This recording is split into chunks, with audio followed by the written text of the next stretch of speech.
pour être très simple, vos hématies sont fabriquées par les os plats de votre corps, mais les os plats, il faut bien aussi les entretenir. Ça, c'est le rôle des reins. Et le rein, il a besoin d'énergie. C'est-à-dire que se poser la question sur l'endormissement, c'est la dernière pièce qui est tombée. Il va falloir remonter sur la première pièce qui vous a donné ce trouble d'endormissement. Et souvent, c'est dans le sang qu'on aura la réponse.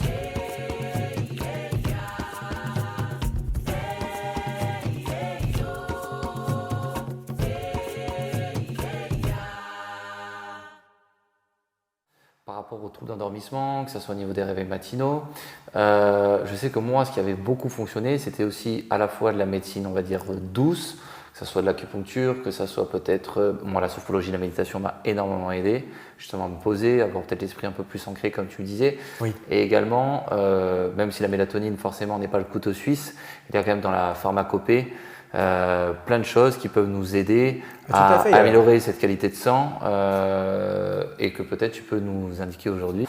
Par rapport aux troubles d'endormissement, que ce soit au niveau des réveils matinaux, je sais que moi, ce qui avait beaucoup fonctionné, c'était aussi à la fois de la médecine, on va dire, douce, que ce soit de l'acupuncture, que ce soit peut-être, moi, la sophrologie, la méditation m'a énormément aidé, justement à me poser, avoir peut-être l'esprit un peu plus ancré, comme tu le disais. Oui. Et également, même si la mélatonine, forcément, n'est pas le couteau suisse, il y a quand même dans la pharmacopée plein de choses qui peuvent nous aider à améliorer cette qualité de sang et que peut-être tu peux nous indiquer aujourd'hui pour…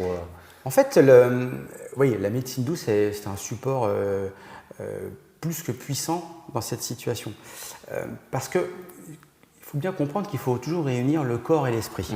Voilà, alors, c'est pas pour rien que lorsque vous avez un enfant qui est en pleine torpeur nocturne, vous avez peut-être un enfant qui fait des cauchemars, qu'est-ce qu'on fait? On le réveille pas, et puis lorsque vous le massez comme ça, il va retrouver une phase d'apaisement et s'endormir. Mais pourquoi? Parce que vous réunissez le corps et l'esprit. Donc tout ce qui est yoga, médecine douce, qigong, massage, quand d'ailleurs les personnes qui des fois sont en cabinet de kiné, alors ils viennent pas pour ça, mais tout simplement, je dors mieux depuis que je vous vois.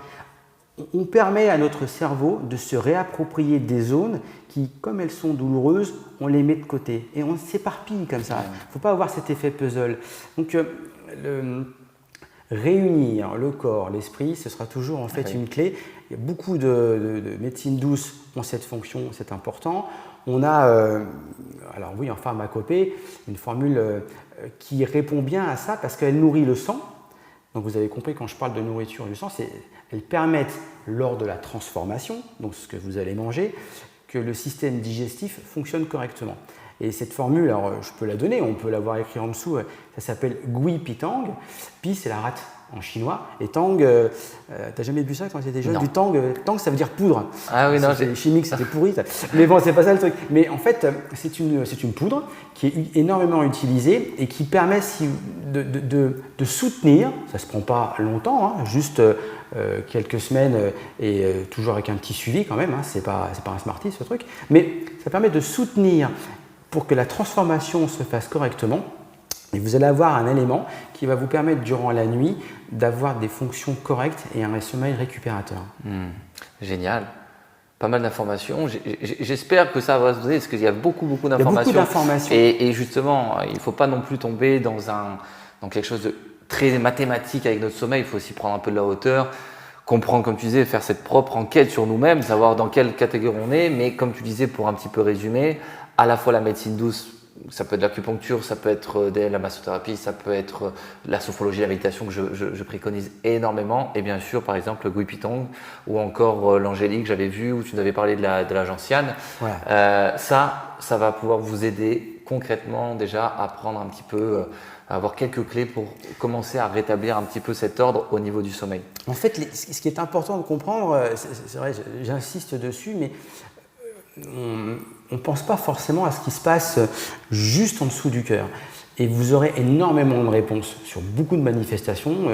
Si je refais d'autres interventions, vous verrez, je suis toujours au niveau de l'aspect viscéral. Parce que vous savez, le souci, c'est que lorsque c'est une introspection, il va falloir que vous vous posiez la question et c'est comme ça que vous allez vous sortir de cette situation. Parce que vous avez tous les outils pour ça. Oui. Et vraiment à portée de main. Seulement, il faut se poser la bonne question. Alors, les différents praticiens en médecine douce vont vous aider dans cette direction. C'est comme ça que je pratique aussi.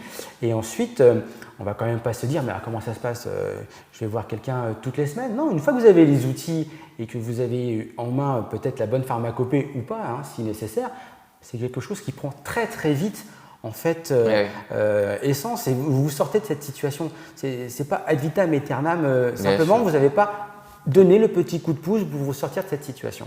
Exactement. Je pense que ça a été très complet pour cette séquence-là. On parlera dans la prochaine sur l'aspect plus psychologique du sommeil qui est pour moi, je pense 80% des personnes qui dorment mal, j'en faisais partie, c'était plus sur l'ordre psychologique. Bien sûr, comme tu le disais, c'est lié, corps-esprit. Oui, mais là, on va parler plus de l'ordre psychologique, des angoisses, des anticipations, des traumatismes. Moi, ça avait été le cas, en tout cas, dans mes problèmes de sommeil. C'est pour ça qu'on n'a pas abordé sur cette vidéo tout de suite le problème d'angoisse, des sueurs, des palpitations, même si tu as abordé d'un plan vu plus physique. Dans la prochaine vidéo, on parlera justement de tout cet aspect-là, comment refaire de son nid douillet un bonheur et retrouver le plaisir de dormir, car quand on l'a perdu, je l'ai vécu, c'est très difficile, mais croyez-moi, puisque je suis passé par là, on retrouve petit à petit en s'aidant de praticiens ou alors d'informations comme nous on vous donne aujourd'hui et aussi avec des compléments, la pharmacopée. Eric, merci. C'est très complet. Merci. Il y a beaucoup de clés en fait. Oui, il y a beaucoup. S'il faut la revoir, n'hésitez pas. Des fois, nous, on est là, on vous donne un maximum. On sait que le temps, là, ça fait une bonne vingtaine de minutes. Donc, n'hésitez pas à vous faire coup par coup. Et puis, au moins, vous avez toutes les infos nécessaires. Et écrivez-nous si vous avez besoin encore plus d'informations. Eric et moi serons bien sûr là pour pouvoir y répondre. Je vous dis à très bientôt. Prenez soin de vous. Et comme on m'avait dit, si vous prenez soin de vous, votre sommeil vous le rendra. Voilà. Merci à vous. Namasté.